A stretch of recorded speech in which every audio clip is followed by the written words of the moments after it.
자, 오늘 본문 말씀은 주님께서 십자가 죽음을 앞두고 죽으신 이후에 벌어질 사건을 제자들에게 알려주고 계시는 말씀입니다. 무슨 말씀이냐면 교회 안에서 하나님을 잘못 믿는 육적인 지도자들에 의해서 너희가 출교를 당하게 될 것이고 심지어 죽이는 일까지 너희가 당하게 될 거라고 말씀해 주고 계세요. 본문 2절에 보면 사람들이 너희를 출교할 뿐만 아니라 무릇 너희를 죽이는 자가 생각하기를 이것이 하나님 섬기는 일이라. 하나님을 믿는다고 교회를 다니지만 하나님에 대해서 잘 알지 못하면 우리의 잘못된 열심이 이상한 짓을 합니다. 그래서 지금 이 일을 그래서 4절에 오직 너희에게 이 말을 미리 하는 것은 그때를 당하면 내가 너희에게 미리 한 말을 기억하게 될 것이라고 지금 그렇게 말씀하세요. 그러면서 내가 미리 예고한 그 말을 기억하면서 내가 십자가에 죽고 3일 만에 다시 살아나서 부활 승천 후에는 너희에게 성령으로 다시 찾아갈 것이니 그때는 성령으로 말미암아 너희가 담대하게 되고 그 모든 환난을 당하지만 감당하게 되고 오히려 기쁨이 충만하게 될 것이라고 그렇게 지금 말씀해 주시는 말씀이세요. 자, 잘 믿는 제자들은 교회 안에서 기득권을 가진 악한 지도자들에 의해서 출교를 당하고 박해를 당하는데 사실 예나 지금이나 그런 일들이 일어나고 있습니다. 근데 성도들은 몰라요. 왜냐하면 성도들의 무대와 이 지도자들의 무대가 움직이는 무대가 다르기 때문에 지도자들의 세계에서 무슨 일이 벌어지고 있는지 모릅니다. 그런데 이제 중요한 것은 이 문제가 지금 설교를 듣는 여러분에게 어떻게 적용되고 있는가가 중요한 거잖아요.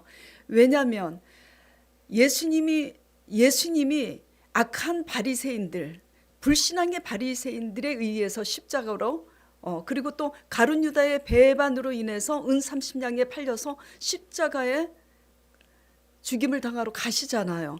하물며 예수님을 바로 믿는 제자들도 그런 환난을 당하지 않겠어요? 예수님조차도 그 일을 당했는데. 그래서 이 환난이 과연 하나님의 일 때문에 잘 믿어서 당하는지 우리가 잘못 믿어서 당하는지 그거를 분별해내는 것이 능력인 거지. 하여튼 저 같은 사역자들은 사역자로서 이런 환난을 당하기도 합니다. 그러나 성도들은 이 문제가 크게 와닿지가 않아요. 그럼 오늘 이 말씀을 통해서 여러분에게는 어떻게 적용이 되는가 하는 문제입니다. 여러분 또한 삶 가운데 어떤 문제로 환난을 당하냐면 잘 믿는 사역자들이 잘 믿지 못하는 기득권을 가지고 있는 악한 지도자들에 의해서 출교당하고 박해당하는 일이 오늘날도 일어나는 것처럼 여러분들은 하나님을 올바로 진실되게 잘 믿을 때에 하나님을 잘못 믿는 가족이나 또 하나님을 잘 모르는 악한 가족, 형제들 때문에 환난을 당하고 고난 당하는 일이 있다. 이렇게 적용이 될 수가 있어요.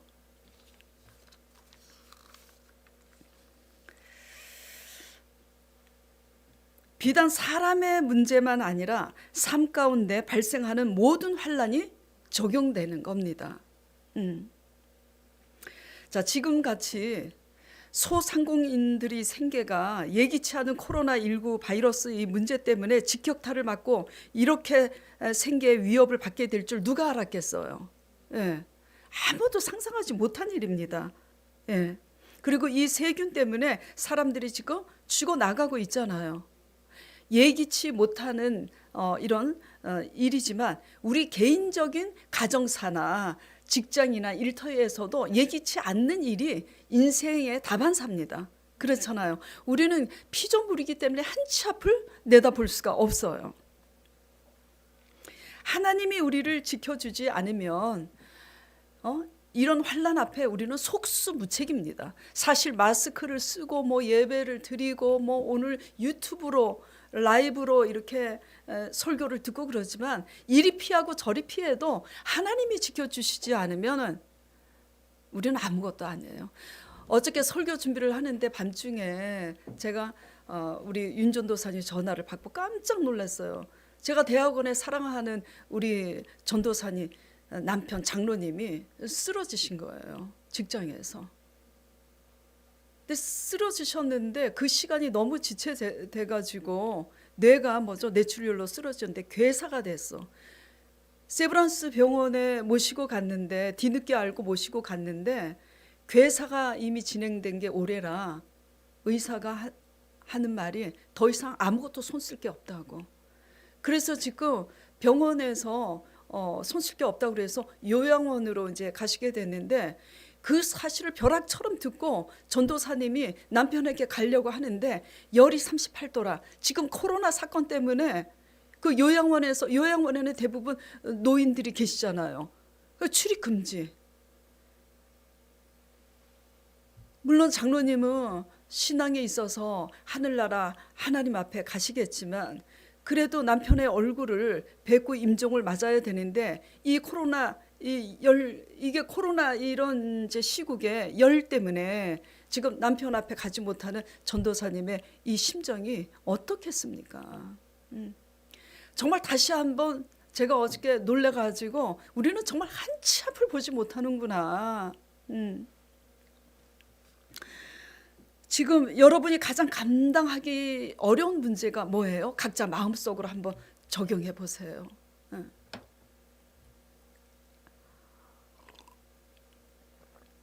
그래서 지금 여러분이 두려워하고 근심하는 문제가 뭔지 돌아보시기 바랍니다. 그렇다면 이 문제를 어떻게 나가야 되며 이 근심이 어떻게 해야 도리어 하나님의 영광이 되며 도리어 기쁨이 될 수 있는가? 라는 질문을 우리는 해야 됩니다. 왜냐하면 오늘 주제가 뭐예요? 지금은 우리가 감당치 못하고 근심하나 성령이 오시면 어떻게 된다는 거예요? 성령이 오시면 감당하게 되고 도리어 근심이 기쁨으로 변한다는 본문 말씀을 읽었잖아요. 그렇다면 우리는 질문을 해야 돼요. 생각 없이 믿으면 안 되고 어떻게 해서 우리의 근심이 도리어 기쁨이 될 수가 있는 거지? 어떻게 지금은 환난 때문에 우리가 감당할 수 없지만 어떻게 성령이 오시면 감당하게 된다는 거지? 질문을 던지고 해답을 얻어야 되는 거예요. 예. 주님께서 이 질문에 대해서 정확히 오늘 말씀을 제시하고 계시잖아요. 다시 한번 이 중요한 오늘 말씀 읽어보겠습니다. 자, 12절.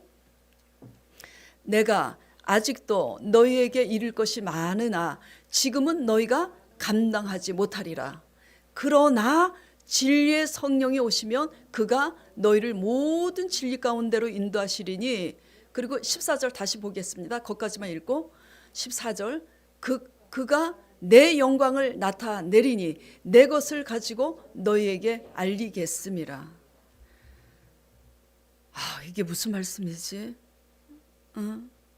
어떻게 감당할 수 없는 환난 가운데서 진리의 성령이 오시면 도리어 하나님의 영광을 나타내신다는 거지. 예. 그리고 24절 25절 보겠습니다. 22절. 지금은 너희가 근심하나 내가 다시 너희를 보리니.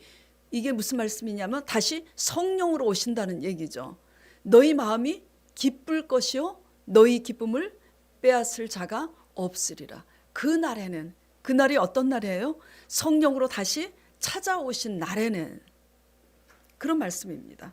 한마디로 뭐냐면은 성령이 오시면 진리 안에서 깨달아서 감당할 수 없는 환난의 문제를 감당할 수 있게 하실 뿐만 아니라 도리어 영광이 되게 하시고 도리어 기쁨이 되게 하시겠다고 지금 약속하고 계시잖아요. 아멘. 예.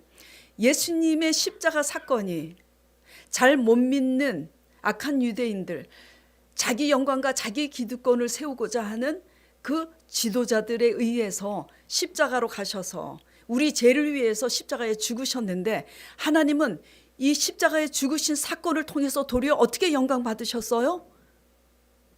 죽으신 아들 예수 그리스도를 다시 살리심으로 구원의 하나님의 영광을 나타내셨잖아요. 그와 같이 우리가 환난을 당해서 그 환난 가운데서 우리의 마음이 고통과 절망으로 죽은 자와 방불을 할지라도 하나님의 약속의 말씀을 붙잡고 우리의 생각을 죽이고 하나님을 바라보면 그 구원의 역사를 우리에게도 나타내시겠다, 그런 말씀이신 겁니다. 아멘. 예.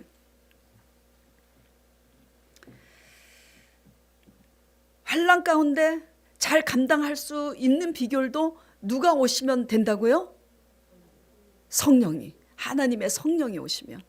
그리고 근심이 도리어 기쁨이 될 수 있는 비결도 누가 오시면 그렇게 된다고요? 성령님이. 자, 그러면 전번 시간에도 말씀을 드렸지만 오늘 우리 진우도 있고 초신자, 예, 우리 강 목사님에 의해서 지금 이렇게 앉아 있는데 초신자분을 위해서 다시 말씀드릴게요. 성부는 뭐고 성자는 뭐고 성령은 뭐야?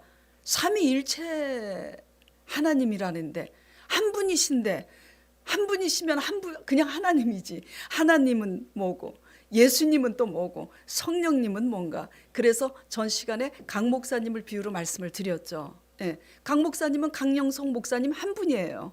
그러나 교회 오면은 부교육자예요.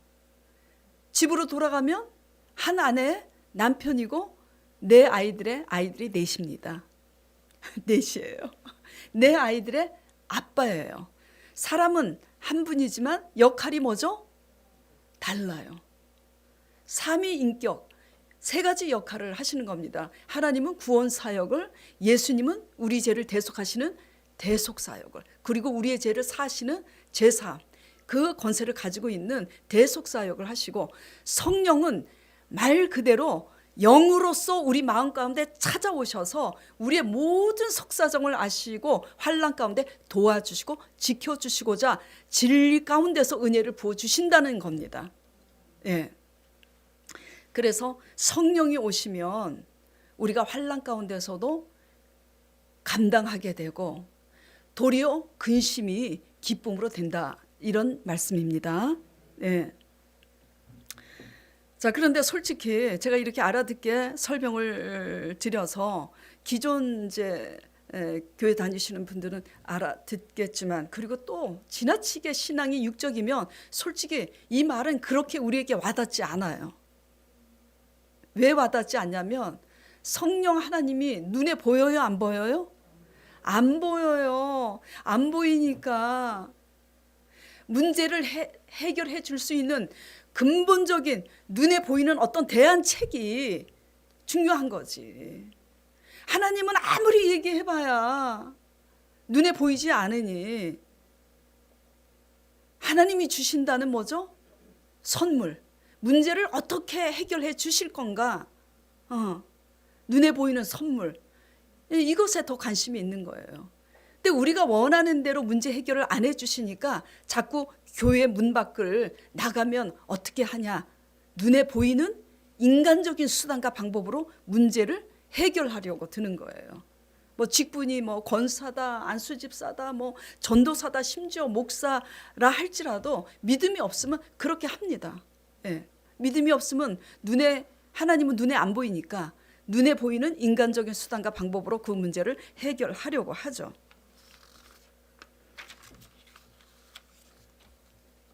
그래서 눈에 보이는 것을 쫓아가는 우리의 이런 불신앙 때문에 하나님은 사실 외면당해요.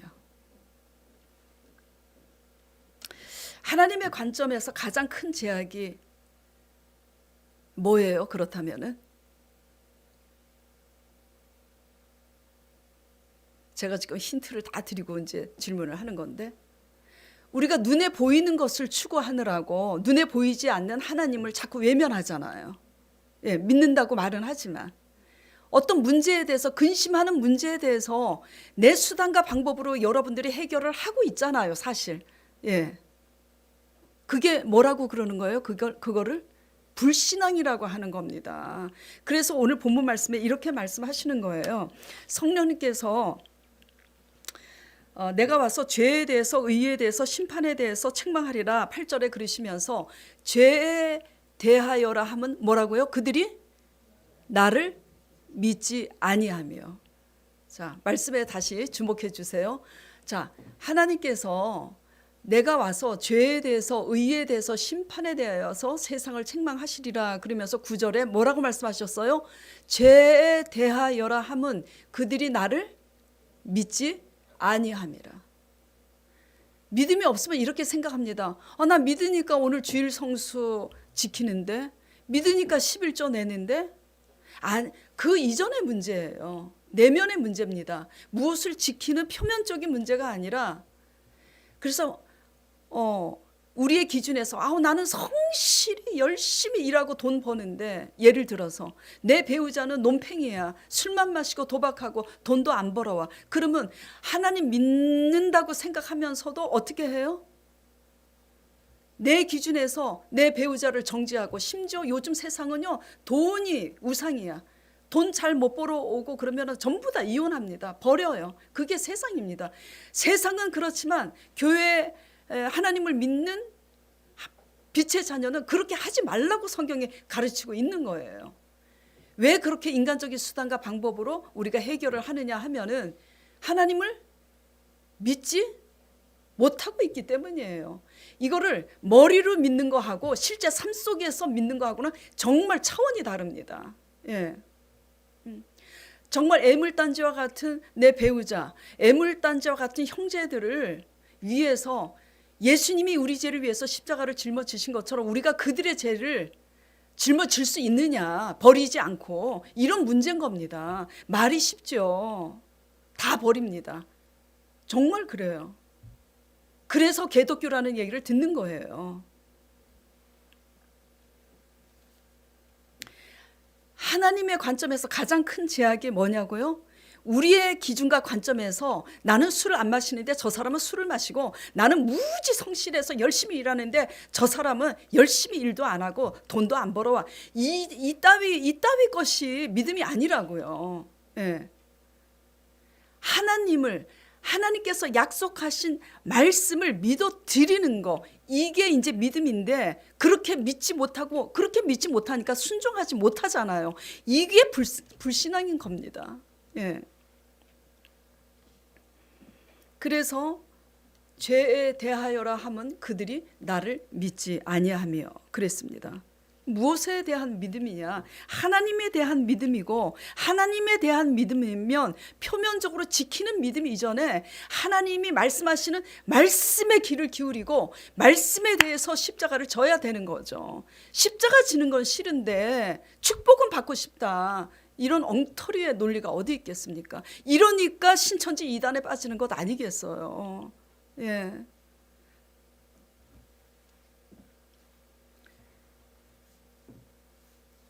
우리가 지금 믿어야 하는 것은 그럼 오늘 뭡니까? 너희가 환난을 당하지만 성령이 오시면 너희가 그 환난을 감당하게 될 것이다. 성령이 오시면 근심이 변하여 기쁨이 될 것이다 라는 것을 여러분이 지금 아멘으로 받아들이고, 문 닫고 교회 나가시면 예기치 않은 환난이나 근심이 닥쳤을 때에 주여, 제가 오늘 목사님 설교를 통해서 이것을 배웠으니 제가 그렇게 될 줄 믿습니다 하고 고백할 줄 아는 것이 믿음인 겁니다. 아멘. 예. 하나님은 어떤 분이시나 성삼위일체로서 오늘날은 성령으로 우리 안에 내주하시는 분이세요. 예수님께서 우리 죄를 대속하시기 위해서 그때 육신으로 오셨을 때는 십자가를 지시기 위해서 육신으로 오실 필요가 있으셨지만, 지금은 그렇게 하시지 않아요. 더 우리를 유익하게 하시기 위해서 영으로 믿는 자 각 사람에게, 저와 강 목사님과 진 집사님과 여러분 모두에게 영으로 내주하시는 겁니다. 네, 그 성령님을 모셔드리고 인정하시고 의지하시길 바라요. 자, 성령이 오시면 감당이 되고, 성령이 오시면 근심이 변하여 기쁨이 된대요. 답이 딱 성령이십니다. 왜 성령인가? 성령 하나님 안에 다 있기 때문이에요. 그런데 우리는 하나님께는 관심이 없고 하나님이 주시는 그 작은 문제, 그 쪼잔하게 그 문제 하나 해결받겠다고, 그리고 해결 딱 받으면 하나님의 말씀에 또 귀를 기울이지 않고, 해결 받으면 또 기도도 하지 않고, 대부분이 이렇게 믿잖아요. 예. 예수님의 답이 왜 성령이라고요? 성령 하나님 안에 모든 것이 다 있기 때문이에요. 내가 길이요 진리요 생명이라고. 그러므로 성령 하나님을 아는 것에 주력하시길 바랍니다. 예, 문제가 어떻게 해결될까 맨날 그래갖고 인간적인 방법으로 막 모사를 꾸미고 막 쓸데없는 짓 해서 하나님과 원수되지 마시고 성령 하나님을 아는 것에 주력하시고, 그리고 하나님을 알았으면 그 안 믿음을 부여잡고 하나님을 의지하고 기도하시길 바랍니다. 오늘 본문 말씀 24절에 그랬잖아요. 지금까지는 너희가 내 이름으로, 본문 24절, 지금까지는 너희가 내 이름으로 아무것도 구하지 아니하였으나 구하라 그리하면 받으리니 너희 기쁨이 충만하리라. 여태까지 어떻게 믿어야 되는지 잘 알지 못했으면 하나님의 영, 믿는 자에게는 하나님의 영, 성령을 선물로 주신다고 약속하셨으니 이 약속을 믿고 성령 하나님께 엎드려 간구하시기 바랍니다. 선택은 여러분의 몫이에요. 기도하기 귀찮고 게으르고, 그래서 텔레비 앞에 앉아갖고 쓸데없이 그냥 희덕거리고 앉아있다가 또 누가 부르면 나가서 막 이 천지 저기 돌아다니고 그렇게 하시지 마시고 먼저 하나님께 엎드려 간구하고 기도한 후에 텔레비전을 보시든지 뭐 친구를 만나러 가시든지 그렇게 하시길 바랍니다. 하나님의 나라와 의를 먼저 구하라고 그러셨잖아요. 자, 그러면 성령님께서는 영으로 무슨 일을 하시는지 구체적으로 다시 한번 말씀드리도록 하겠습니다. 오늘 본문 7절 4절 말씀 보겠습니다. 그러나 내가 너희에게 실상을 말하노니 내가 떠나가는 것이 너희에게 유익이라. 십자가에 지금 죽음을 얘기하는데 제자들은 그 당시 못 알아듣는 거예요. 근데 나중에 이제 알게 되죠. 왜 지금 예수님이 떠나가는 것이 유익이냐면, 예수님이 죽으시고 부활하시고 부활 승천하사 하나님의 우편에 올라가셨을 때는 하나님께서 약속하신 보혜사 성령을 우리에게 주시기 때문에 우리에게 더 유익이라는 거죠. 그래서 보혜사 성령님께서 우리에게 찾아오시는데 무슨 일을 하시냐면 8절에 그가 와서 뭐에 대해서요? 죄에 대해서. 잘 들으셔야 됩니다. 우리가 뭐가 죄인지를 깨달아야지 돼요. 내 기준에서가 아니라 내가 열심히 일하는데 저 사람은 열심히 일하고, 내가 술 안 마시는데 저 사람은 술 마시고, 그런 게 아니라 하나님의 관점에서 내가 도대체 뭐가 죄인지, 하나님을 믿지 못하는 게 가장 큰 죄라고 오늘 말씀 통해서 깨달았잖아요. 예. 그가 와서 죄에 대해서, 그리고 의에 대해서. 의가 뭡니까? 의. 그러면 대부분의 사람들이 전도요, 전도. 목사님은 좋지, 저 같은 단임 목회자는. 전도 이전의 문제인 겁니다. 하나님의 의는 뭐냐면요, 예수님이 하나님 아버지의 뜻을 따라 우리를 구원하기 위해서, 우리 죄를 대속하기 위해서 십자가에 못 박혀 죽으신 것처럼 우리도 사람을 살리기 위해서, 우리 가족을 살리기 위해서, 내가 사랑하는 사람을 위해서 하나님의 뜻 앞에 우리가 십자가 되는 겁니다. 하나님의 말씀의 십자가에 우리를 못 박는 걸 얘기하는 거예요. 그게 하나님의 의예요. 예. 이 의에 대해서, 심판에 대해서 세상을 책망하리라. 성령께서 오셔서 하시는 일은 그거예요. 이 하나님이 하시는 일에 대해서 우리가 먼저 알고 하나님께 잘 보이는 사람이 되려고 노력하고, 노력을 할 뿐이지 완벽하게 해낼 수가 없어요. 우리는 죄인이기 때문에. 그렇게 했을 때 하나님께서는 기가 막히게 환난 가운데서 환난을 당하나 그 환난을 면할 수 있도록, 잘 넘길 수 있도록 지켜주신다는 겁니다. 환난을 안 당하게 하시는 게 아니라. 그래서 이 하나님의 섭리를 모르면 환난을 당했을 때 막 하나님은 전능하신 분인데 어떻게 이렇게 환난을 당하나 하고 원망하고 불평할 수 있죠. 세상 사람들하고 하나님 믿는 사람들하고 차이는 환난을 다 똑같이 당해요. 믿는 자나 믿지 않는 자나. 그러나 물과 같은 물이 침몰하고 그 불이 사릴 것 같은 그런 불과 같은 시험과 환난을 당해도 하나님께서 지켜주신다는 그런 말씀인 겁니다. 자, 보혜사 성령이라고 그러셨어요. 7절에 하나님의 성령은 7절 보겠습니다. 자, 그러나 내가 너에게 실상을 말하노니 내가 떠나가는 것이 너에게 유익이라. 떠나가지 아니하면 보혜사가 너희에게 오시지 아니할 것이요. 보혜사 성령을 얘기하는 거죠. 보혜사가 어떤 역할을 하는지, 왜 보혜사의 뜻인지 전번 시간에 말씀드렸죠. 다시 한번 드리면 보자는 뭐예요? 보호할 보자. 우리를 보호해 주시고 지켜주신다는 얘기예요. 해자는 은혜 해자예요. 사자는 스승사자입니다. 우리를 가르치신다는 얘기예요.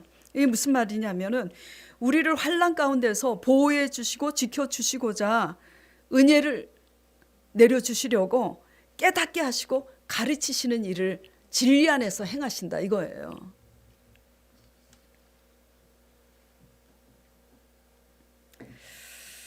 자, 그러면 실제로 우리가 실제 삶을 통해서 그러면은 이렇게 지금 약속하셨잖아요.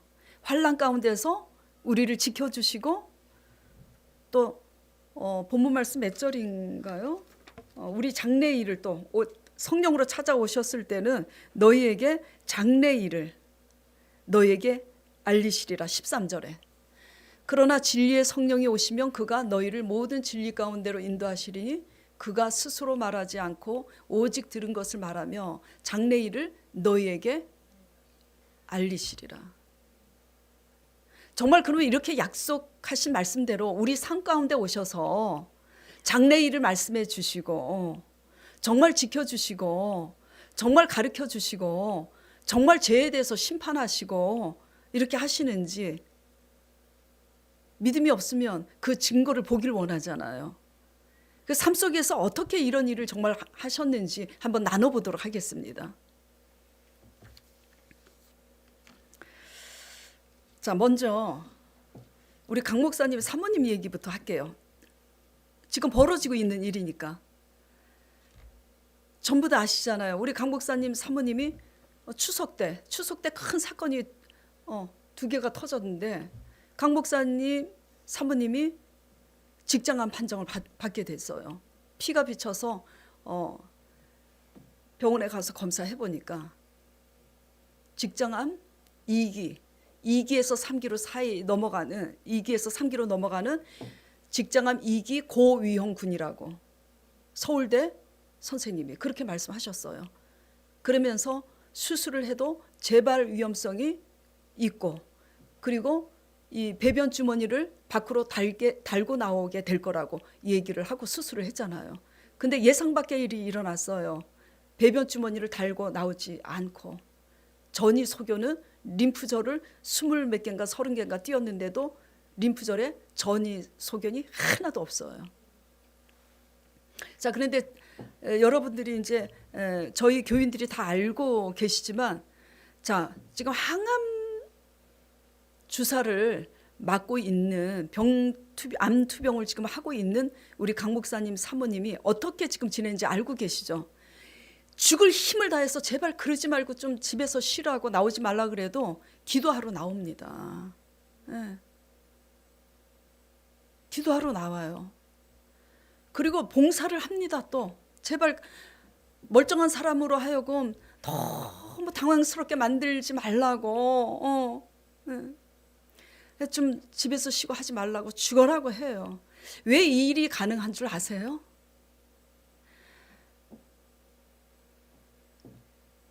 이 암 소식을 듣고 사모님이 기도원회를 갔잖아요. 얼마나 두려워요. 그래서 두려움 가운데 성령 하나님께 간절히 부르짖고 기도했는데 말할 수 없는 평강이 임한 겁니다. 그거는 경험해보지 않은 사람은 몰라요. 그 증거로 그 평강은 보여줄 수가 없어. 당하는 사람만 알지. 근데 그 증거로 우리 사모님이 기도원에서 전화가 왔어요. 내려오는 날. 목사님이 환난을 당할 때 그렇게 태풍이 몰아치는 것 같은 큰 환난 속에서 도리어 성령 하나님께 부르짖는 가운데 목사님이 그렇게 기쁘고 도리어 크게 기뻐하고 평강이 임한 나머지 순교하는 사람들이 이래서 순교하는구나 그렇게 고백한 그 고백이 뭔지 이제는 깨달았다는 거야.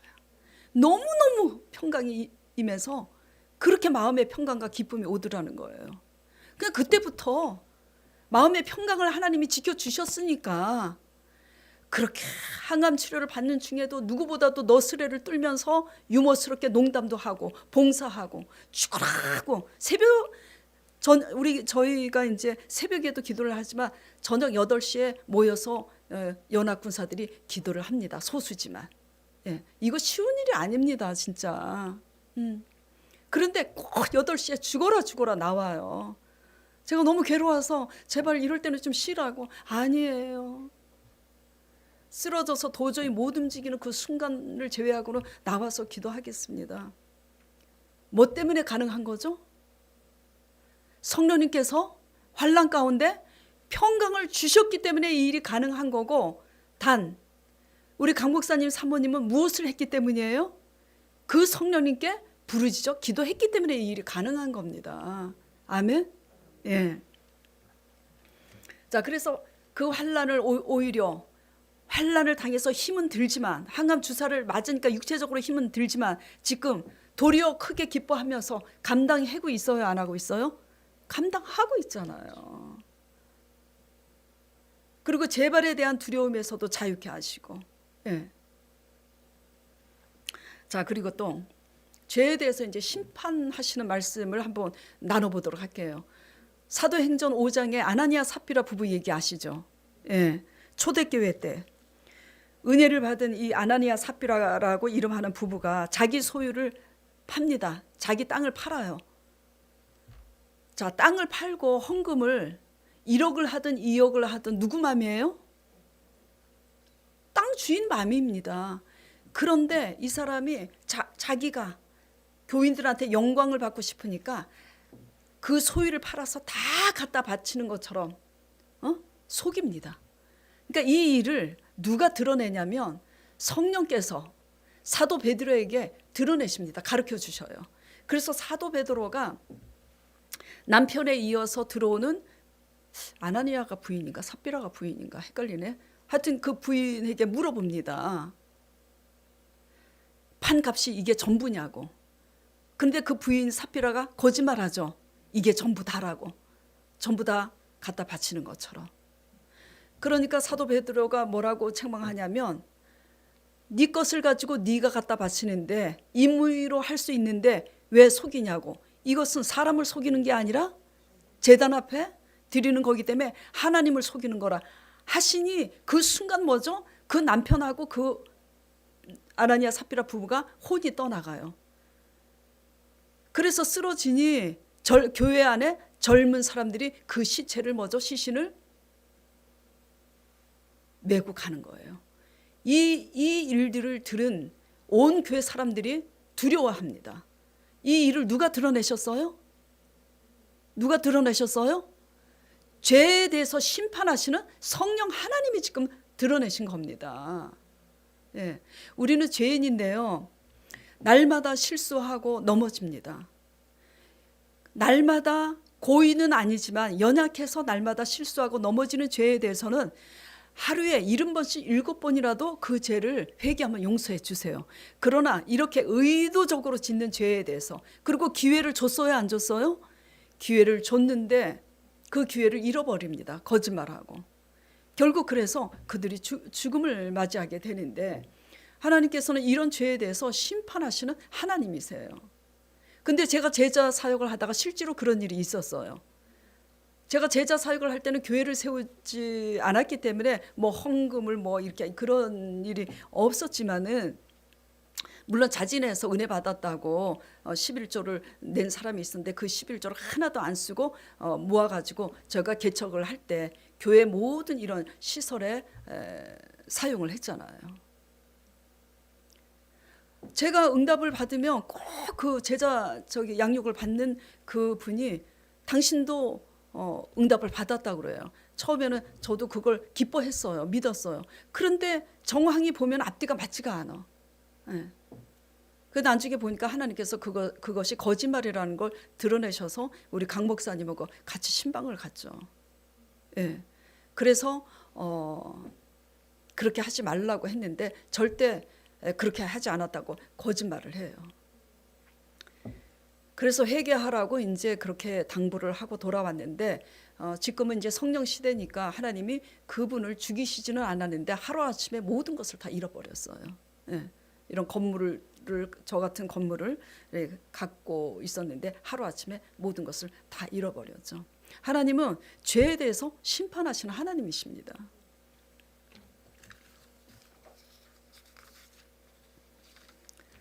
자, 그리고 하나님의 의에 대해서 성령님께서 찾아오셔서 그렇게 하신다 그러잖아요. 그렇죠? 하나님의 의에 대해서 책망하시고 배우게 하신다고. 하나님의 의가 뭔가? 십자가를 지는 거라 그랬잖아요. 하나님 뜻 순종하기 위해서. 축복받는 거, 영광받는 거는 좋아하지만 십자가 지는 일은 너무나 힘들기 때문에 싫어하잖아요. 죽음이 없는 영광 전부 다 가짜입니다. 제가 초신자 때 남편이 폐병으로 쓰러졌어요. 병원에 갔더니 폐병 3기 말기라고 시한부 선고를 받았어요. 몇 개월 살지 못할 거라고. 초신자 때요. 그래서 제가 얼마나 간절히 기도했는지 몰라요. 예. 조인기 목사님이 주 예수를 믿으라. 그리하면 너와 내 집이 구원을 얻으리니 예수 그리스도는 어제나 오늘이나 동일하신다고. 그래서 치료하시는 그 하나님에 대해서 부르짖으라. 그래서 초신자 때 간절히 부르짖었어요. 정신없이 그렇게 내 남편 치료해달라고 그렇게 부르짖고 있는데, 이렇게 음성은 왜 사람의 음성은 귀로 들리잖아요. 사람의 음성은 아닌데 그렇다고 음성이 아니라고 할 수도 없고 음성이라고 할 수도 없고 참 희한해요. 총 맞은 것처럼 제 영혼에 확 바람같이 임한 말씀이 있었어요. 그게 뭐냐면 영혼이 잘됨 같이 범사가 잘되고 강건하리라. 이것은 요한일서에 있는 말이잖아요. 있는 말씀이잖아요. 그렇죠? 영혼이 잘됨 같이 범사가 잘되고 강건하리라. 이 말씀 날마다 목사님이 하시는 말씀인데 어째 내 이 영혼 안에서 큰 울림으로 이렇게 오는 거지? 생각을 해보니까 내 영혼이 잘못됐다는 건가? 왜냐하면 영혼이 잘된 같이 범사가 잘되고 강건하리라, 이 뜻은 영혼이 네가 잘 될 때 범사가 잘되고 강건하리라, 이 뜻 아니에요.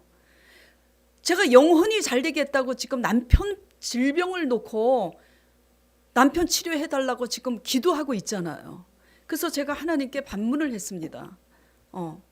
하나님, 제가 우리 남편 병마를 위해서 치료해달라고 기도하는 이 일이 영혼이 잘 되는 일 아닙니까? 근데 왜 이런 말씀을 하시는지 좀 깨닫게 해달라고 제가 여쭙게 됐어요. 그랬더니 제 속에서 또 총 맞은 것처럼 울림이 크게 음성 이상으로 뭐 어떻게 표현할 수가 없어요. 정말 바람같이 임하는 거예요. 너는 너의 유익을 위하여 기도하고 있다 그러시더라고요. 내 유익? 첫째, 남편이 죽으면 저는 뭐가 돼요? 과부가 되죠. 과부가 되면 돈을, 그 생계를 누가 책임져야 돼요? 제가 벌어야 되잖아요. 그래서 너는 네 남편 병 낫기를 기도하고 있고, 그때 우리 아들이 유치원 다녔을 때예요. 남편이 병이 나아야 우리 아들 양육도, 그쵸? 편하게 할 수 있잖아요. 저는 정말 깜짝 놀랐어요. 초신자 때. 그 순간부터 제가 깨달은 게 뭐냐면 하나님은 영이시구나 진짜. 우리 마음속에 임재하셔서 우리의 중심을 보셔서 어떠한 동기와 목적을 가지고 다 하는지 보고 계세요. 제가 좀 말이 좀 어눌하죠. 네. 하나님은 우리의 동기와 목적을 보십니다. 우리가 누구를 열심히 섬겨도요, 내 유익 때문에 나 행복하고자 내 행복을 위해서 섬기는지 하나님은 다 아세요. 예. 저는 주의 종이라서 보면은 그게 보여요. 왜? 내 행복을 위해서 섬기지 아니하고 상대방을 위해서 정말 섬긴다면 고루고루 섬깁니다. 치우쳐서 섬기지 않아요. 예. 내게 유익한 사람들만 찾아가서 섬기지 않는다는 얘기예요. 그래서 그 다음부터 제가 노이레제처럼 항상 제 중심을 동기를 살펴요. 무슨 일을 할 때 내가 내 유익 때문에 지금 이렇게 하는 건가? 네. 설교를 아무리 잘해도 하나님은 다 알아요. 너 잘 보이기 위해서 지금 설교하는 거다. 네. 다 알아요. 봉사를 해도 네가 사람들한테 인정받으려고 봉사하는 거지 다 압니다. 예. 그래서 제가 총 맞은 것처럼 성령이 제 모습을 깨닫게 하시는 것을 보면서 정말 내가 죄인이라는 걸 깨달았어요. 그리고 제가 오열하고 회개하면서 하나님께 그렇게 고백했어요. 우리 남편이 좋은 사람이지만 워낙 거시기를 좋아하잖아요. 서양화, 동양화. 마작, 중국 노름, 서양 노름, 포카, 동양화, 고스톱. 근데 시집 와서 고스톱 미나토도 몰랐는데 우리 남편 때문에 고스톱을 잘 칩니다. 예. 근데 끊었죠. 개척한 이래로 끊었어요. 끊었다고 말하니까 진짜 엄청 또 쳤나보다 하고 오해하시지 마시고, 명절 때 모이면 뭐 점백 정도 거의 다 제가 따긴 하죠. 예. 그래서 제가 그렇게 기도했어요. 하나님 보시기에 우리 남편을 지금 아버지 앞에 데려가시는 것이 앞으로 살려두면 더 타락하지 않고 지금 데려가시는 것이 우리 남편에게 더 유익하다면 아버지께서 데려가십시오. 그리고 막 제가 내 자아가 막 녹아 막 통곡하고 울었어. 그런데 나를 포기하고 나니까 하나님의 음성이 들리는 거예요. 내가 임마누엘 돼서 내가 너희 남편을 치료하겠다고. 그래서 치료받았잖아요. 아멘? 예. 자, 내 이익을 위해서 기도한 그 목적을 하나님이 하나님의 의를 위해서 진짜 상대방 영혼을 위해서 나를 비우는 그 십자가를 누가 배우게 했어요? 성령께서. 예. 자, 그래서 하나님의 의에 대해서 책망하시는 성령, 우리 삶 가운데 이렇게 역사하시는 성령을 간증했어요. 자, 여태까지는 그냥 죄에 대해서 심판하시고 우리를 비우는 거니까 이제 좀 여러분에게 듣기 좋은 간증 채워주시기도 해야 되잖아요. 예. 자, 추석 때 또 어떤 사건이 있었어요? 호진 씨 사건이 있었잖아요. 환난 가운데서 성령이 오시면 지켜주신다 그랬잖아요. 어떻게 지켜주셨어요? 추석 연휴를 보내고 있는데 추석 이틀째인가? 제가 정말 사람이 그냥 수명을 다해서 죽음을 맞이하는 그런 죽음이 아니라 생각지도 않은 사람이 자살을 하는 것을 제가 목도하면 여러분들이 얼마나 놀라겠어요. 그 정도의 이 논란은 사지가 바들바들 떨리고 제가 다리에 힘이 쫙 빠지고 가슴이 막 벌렁벌렁해. 왜 이렇게 내 안에서 이런 일이 지금 요동치는 거지? 이 무슨 일이 지금 무슨 사건이 일어났든지 아니면 앞으로 일어나겠구나. 둘 중에 하나야.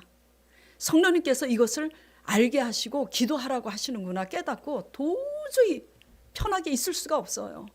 막 사지에 힘이 다 빠지고 막 바들바들 떠니까. 그래서 제가 기도원을 갔잖아요. 추석 연휴 때 열일을 제쳐놓고 추석 연휴에 기도원을 가서 제가 무엇을 기도했겠어요? 전번 설교 추석 때 설교했잖아요. 제가 하나님, 도대체 누가 자살을 합니까? 사람이 자살할 정도의 그런 놀랄 만한 사건이 아니면 이 정도로 제가 놀랄 수가 없는데 내 안에 계신 성령님께서 이 놀란 가슴을 느끼게 하고 있는데 누가 자살하는지 지켜달라고. 분명히 이렇게 어마어마한 일이 발생할 것 같은데 지켜달라고 제가 간절히 기도를 했어요. 근데 평강이 오더라고. 그래서 강 목사님이 기도원으로 저를 이제 데리러 와서 편하게 교회를 왔어요. 근데 그 다음 주일에 깜짝 놀란 소식을 듣게 됐어요. 호진 집사님이 고백할 게 있다고. 그래서 뭐냐고 그랬더니 사실 우리 집안의 형제들끼리 이런 일이 있어가지고 제가 너무 억울해가지고 아주 상당히 큰 사건이에요. 근데 형제들 사이에 벌어진 사건이기 때문에 창피하니까 목사님만 알고 계세요. 그래서 내용은 얘기 안 했습니다. 그런데 중요한 것은 너무너무 억울하고 어마어마하게 큰 사건이라 내가 이 억울한 누명을 어떻게 해야 벗을까? 이거는 자살하는 길밖에 없구나. 그래갖고 자살을 결심을 한 거예요. 그래서 제가 너무 놀라가지고 그때가 언제냐고 물었더니 제가 그렇게 심장이 정말 내 눈앞에서 어떤 사람이 자살을 할 정도의 그런 큰 사건 앞에서 내가 놀라는 그런 그 놀라는 그 심장을 느꼈는데 바로 그 추석 연휴 때 그날이라는 거예요. 날짜를 제가 짚어보니까 깜짝 놀랐어요. 그런데 자살하려고 마음을 딱 먹고 집에 와서 저녁 때 자살하려고 딱 마음을 먹었는데 목사님 설교가 생각이 났다고. 환난 날에 부르짖으라고. 누가 생각나게 하셨겠어요? 성령께서. 그래서 부르짖은 결과 그 대풍이 잠잠해지고 오히려 그렇게 누명을 씌운 형제들을 위하여 하나님께서 용서하고 너는 평안을 얻었지만 그 구원받지 못한 형제들을 위하여 기도하라고. 그래서 호진 씨가 순종하고 용서하고 기도를 했더니 그들의 불법한 죄를 사하노라 응답받은 거 아니에요. 그래서 그런 응답을 받았으니까 호진 씨 형제들이 머지않아 교회도 나오게 예수님을 영접하게 될 건가 보다. 제가 그런 얘기를 했었어요. 자, 환난을 안 당하게 하는 게 아니라 너희가 환난을 당하나 성령이 오시면 그 환난을 면하게 하시고 감당하게 하신다. 하나님의 약속이 맞아요, 안 맞아요? 맞아요. 그렇기 때문에 성령님을 의지하시기 바랍니다. 성령 하나님을 알기를 바랍니다. 그리고 또 뭐 간증을 하자면 뭐 1시간, 2시간도 끝이 없어. 간단하게 또 한 가지 또 해볼게요.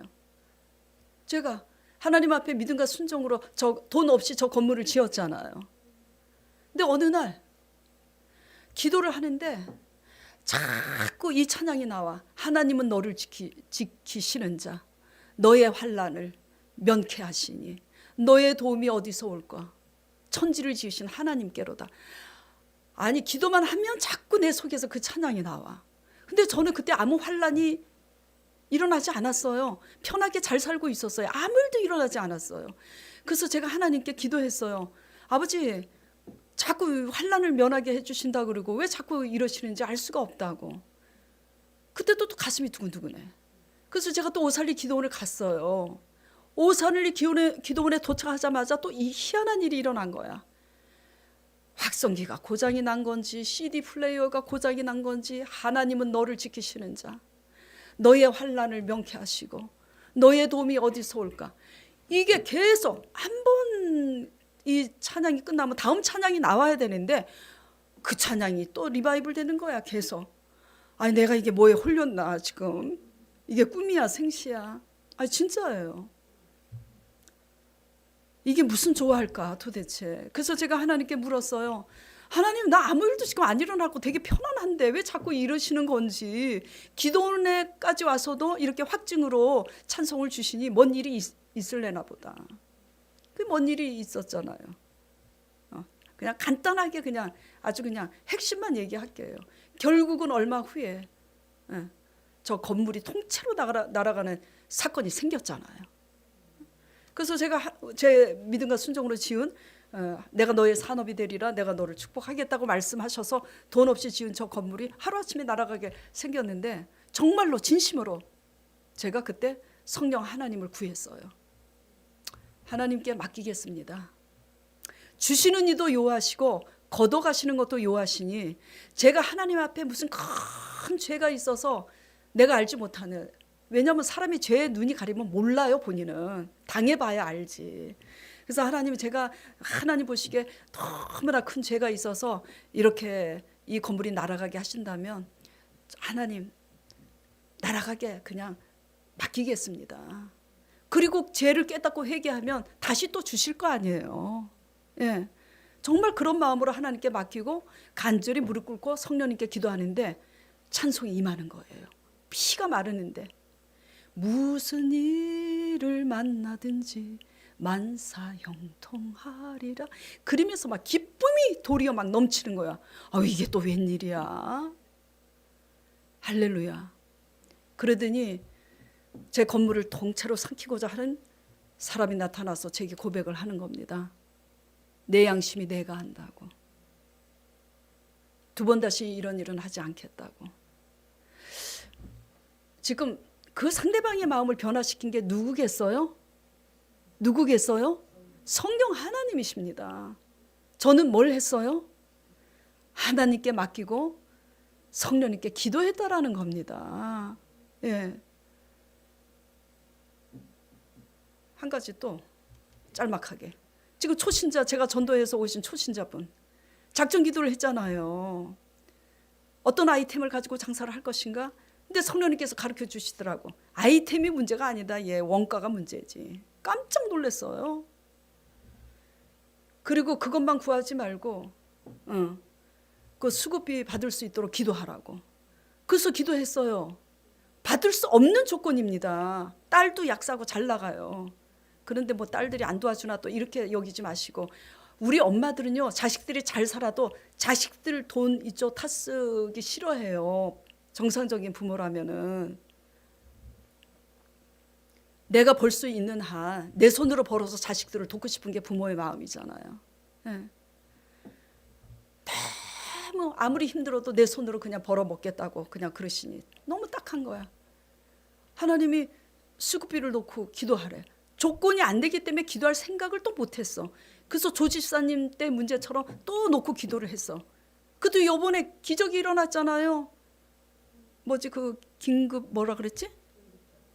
긴급 자원 200만 원 받고, LH공사에서 저한테 건물 주인이시죠? 그리고 전화가 왔어.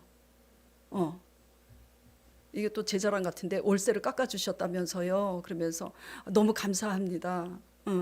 그래서 지장 없도록 세입자가 월세를 낼 수 있도록 저희가 도와드릴게요. 그래서 100%는 다 지원을 못해도 반은 지원해드리겠습니다. 그래갖고 주거금료가 앞으로 계속 나오게 됐잖아요. 할렐루야. 초신자분에게 제가 기도합시다 그래서 같이 기도했다라는 거예요. 이 일을 누가 하셨어요? 성령께서. 우리는 뭘 했어요? 기도요. 자, 끝으로 말씀을 찾아보겠습니다. 지금 성령 하나님께서는 오늘 약속 말씀하신 대로 우리의 삶 가운데 찾아오셔서 진짜로 말씀하신 대로 그런 일을 행하신다는 것을 지금 다 간증을 드렸어요. 죄에 대해서 심판하시고, 하나님의 의에 대해서 잘못 믿고 있는 부분에 대해서 어떻게 믿어야 되는지, 그리고 환난 가운데서 어떻게 지키시고, 장래 앞으로 어떤 일이 일어나는지 미리 가르쳐 주시고 기도하게 하시고, 그리고 우리가 전혀 생각하지 못했던 아이디어도 기도 중에 깨닫게 하시고, 여러분이 받지 못하는 것은요, 욕심으로 구했기 때문이고, 여러분이 받지 못하는 것은 하나님의 이름으로 기도하지 않았기 때문입니다. 자, 그래서 이렇게 일하시는 이 하나님이 어떤 분인지 말씀을 통해서 다시 정리를 해보도록 하겠습니다. 고린도전서 2장 10절 11절. 자, 같이 읽겠습니다. 이거는 오직 하나님이 성령으로 이것을 우리에게 보이셨으니 성령은 모든 것 곧 하나님의 깊은 것까지도 통달하시느니라. 사람의 일을 사람의 속에 있는 영 외에 누가 알리오? 이와 같이 하나님의 일도 하나님의 영 외에는 아무도 알지 못하느니라. 하나님은 전능자, 이게 쉽게 얘기하면 하나님은 전능자시기 때문에 성령께서 하나님의 뜻과 계획을 우리에게 또 알리시고 우리의 사람 속사정에 뭐죠? 두려워하고 근심하는 모든 문제도 하나님의 영 성령이 아신다라는 겁니다. 아시니까 이렇게 장래일을 가르쳐 주시고 기도하게 하시고 환난 가운데 지켜주신 거잖아요. 그리고 아나니아 삽비라, 그리고 정말 불신앙 때문에 그렇게 속이고 이렇게 믿는 이런 일을 자행하는 그런 사람들에 대해서도 하나님께서 심판하시고 징계하시는 일을 하시잖아요. 자, 요한복음 14장 26절 27절 지지난주 배웠죠. 보혜사 곧 아버지께서 내 이름으로 보내실 성령, 그가 너희에게 모든 것을 가르치고 내가 너희에게 말한 모든 것을 생각나게 하리라. 예. 평안을 너희에게 끼치노니 곧 나의 평안을 너희에게 주노라. 내가 너희에게 주는 것은 세상이 주는 것과 같지 아니하리라. 너희는 마음에 근심하지도 말고 두려워하지도 말라. 자, 로마서 8장 26절. 이와 같이 성령도 우리의 연약함을 도우시나니. 우리가 마땅히 기도할 바를 알지 못하나 뭘 기도해야 될지 어떨 때는 모르지만 성령이 말할 수 없는 탄식으로 우리를 위하여 친히 간구하시고, 내가 내 남편 병낫기를 기도했어도 하나님께서 내 이익을 위해서 기도하고 있다는 것도 말할 수 없는 탄식으로 친히 간구하심으로 알게 된 거잖아요. 예. 마음을 살피시는 이가 성령의 생각을 따라 다 압니다. 그래서 하나님의 뜻대로 올바로 간구할 수 있도록 도우시는 거예요. 아셨죠? 예. 자, 그렇기 때문에 우리가 알아야 될 것은 성령 하나님을 아는 것에 주력하시길 바랍니다. 예. 그래서 성령 하나님을 의지하고 그분께 엎드려 간구하시기를 축원드립니다. 그렇게 할 때 지금은 감당치 못하고 여러분이 환난의 문제로 근심할 수밖에 없으나 우리가 엎드려 기도할 때 성령이 오심으로 우리의 근심이 도리어 기쁨이 됨을 믿으시길 바랍니다. 아멘. 다 같이 기도드리겠습니다. 하나님 아버지,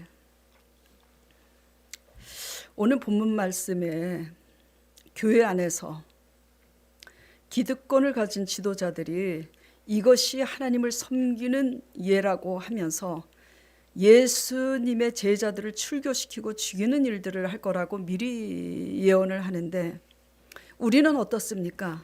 우리가 하나님을 섬긴다고 표면적으로 주일 성수를 하고 11조를 내고 봉사를 한다고 이렇게 열심을 내지만,